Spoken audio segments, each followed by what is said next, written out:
mga, kamag-anak, pamilya. Ayos naman kami rito, ligtas kami. Huwag kayong mag-alala sa amin. Jess, pakilala. Asan ka ba ngayon, Jess? Ito, Jess, pakilala. bakit ako? Oh. Magandang gabi sa inyo yan. Ako nga pala si Jess Vivas, taga San Rafael, Santo Tomas, Batangas. Kasalukuyan nandito ngayon sa Doha, Qatar. Kasama ko yung aking anak, dito rin nagwo-work sa Qatar.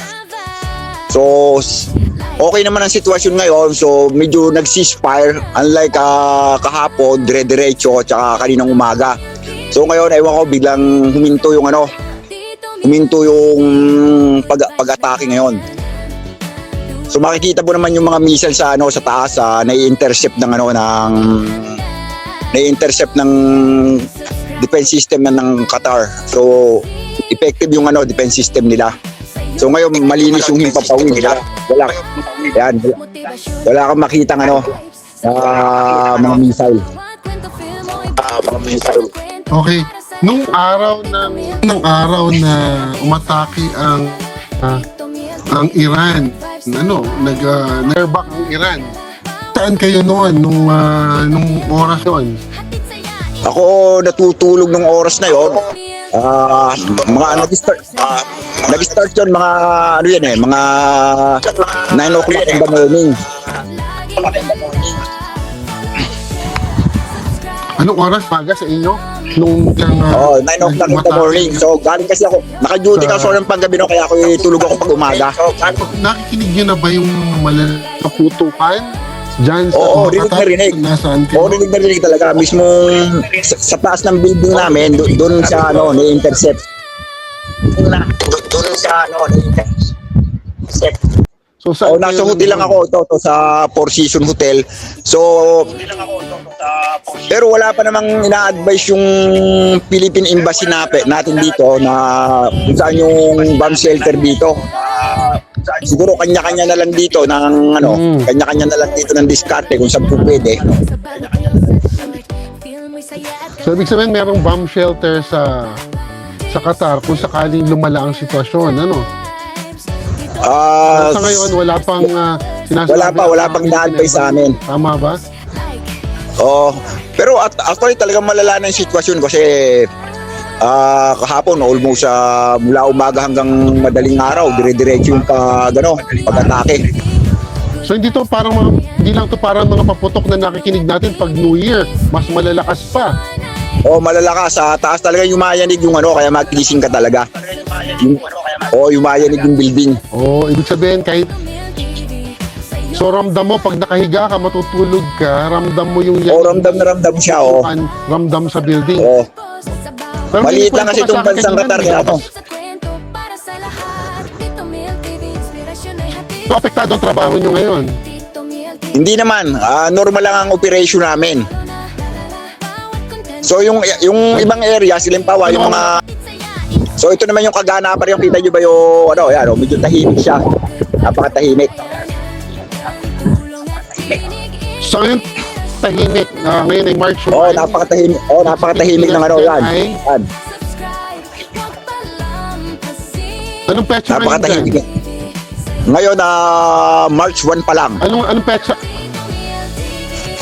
March 1 alas 6 ng hapon. Ngayon alas 7 na ng gabi. Alas 7 na ng gabi. So alas 7 na ng gabi. So nung kahapon, February 28, talagang ramdam na ramdam niyo yung putukan, kahit nakahiga kayo, nayayanig yung lugar, Pero wala pang advice ang Philippine Embassy na kayo ay magsilikas at pumunta sa bomb shelter. Kumbaga, kung nasaan kayo, just wait for their announcement. Tama ba? Ibigan? Yun. Meron silang mga message sa amin na makipag-coordinate at saka Rito. Naikwento mo na merong isang tao dyan tapos tinamaan ng mga debris na missile. Totoo ba yan? Meron. Meron sa katawan. Naputol yung yung binti niya, kaya lang ibang nationality yon. Okay. So ano nangyari? Lumabas siya sa building, tapos Parang natutuwa siya, nagbibideo siguro sa mga missile habang ini-intercept nung dito. So hindi na alam, may delikado yun, may debris. oh. So so mga tao diyan talagang nanonood pa ng parang dog. Oh, parang firework siya na yung parang New Year, yung parang bang sa atin parang quitis lang parang garon. Pakikita mo pero malalakas. Oh.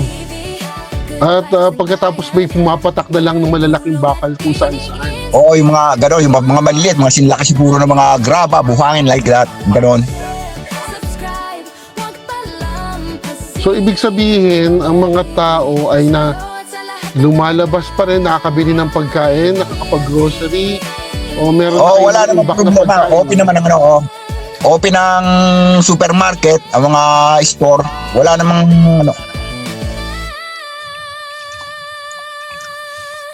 Ang kumustang airport, kasi ang sabi, ang Dubai airport maraming stranded. Diyan ba sa Qatar? So, Alam ko airport- sumusundo ka palagi ng mga pasahero sa airport. Kumusta? ang airport ang airport sarado ngayon kasi actually yung anak ko nagtatrabaho sa Qatar Airways, pinauwi sila, walang operation. So, pangalong araw na to na walang operation. Eh, yung mga, Pangalawang mga araw na. stranded, saan kaya dinala yung mga na-stranded? Nasa hotel yung mga stranded. Sagot yun ng mga airlines, panigurado, ano? For sure, sagot ng airlines yun. So ngayon, ano mga, sabi mo kanina, Hotel dito sa Four Seasons. sabi mo kanina, may sariling defense system ang Qatar. At meron. sila rin sumasalag rin sa mga posibleng yun. sa... So Nakikita yung yun. ang ano talaga dito, ang pinakamalakas na defense system yung yung American Air Base. Yun yung target nila, yung American Air Base. Yung pinakamalaking air base is sa total GCC. Kaya dito talaga yung target. Pero malaki rin pinsala raw yung nangyari. Nasira yung kanilang mga yung mga radar system. So tinamaan yung nasa Qatar na Tinamaan yung radar system nila. Tapos meron dito isang eskwelahan na tinamaan din yung Indian school, buti walang klase. So tinamaan din ng missile. buti wala mga estudyante at ang mga bata ay mga nasa bata.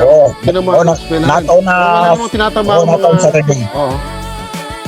Pero wala namang tinatama ang mga ospital, mga malalaking gusali sa ngayon, dyan sa Qatar. So, medyo merong pailan-ilan lang siguro, pero buwanang ito kasing area ko, medyo wala rito dito sa sa Doha. Ito kasi yung pinaka downtown itong area ko. So medyo yung base medyo malayo-layo ng konti dito. Pero kahit malayo, nakikita nyo pa rin yung mga missile na nagliliparan. Kita mo talaga pag sa Impapawid, lalo na sa gabi. Wala ngayon, medyo ceasefire. Pero expected daw yan, mamaya madaling araw. Sige. Manonood ka ba o matutulog ka na lamang?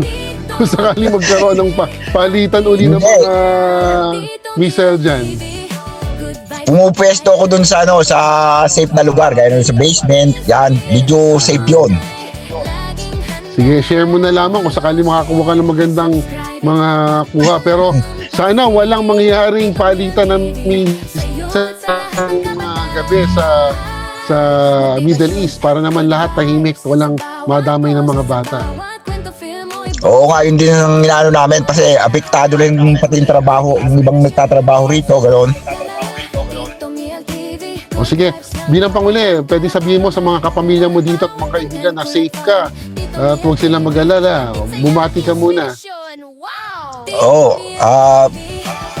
Para sa mga kaibigan ko, mga kamag-anak, pamilya, ayos naman kami rito, ligtas kami. Huwag kayong mag-alala sa amin. Saka maraming salamat sa mga dasal nyo. Saka nagpapasalamat din ako kay Doc Nel. At least binigyan niya ako ng time para makausap din. Oo. Importante makumusta kayo dyan kasi yung balita sa YouTube, sa internet talaga parang grabe na yung sitwasyon.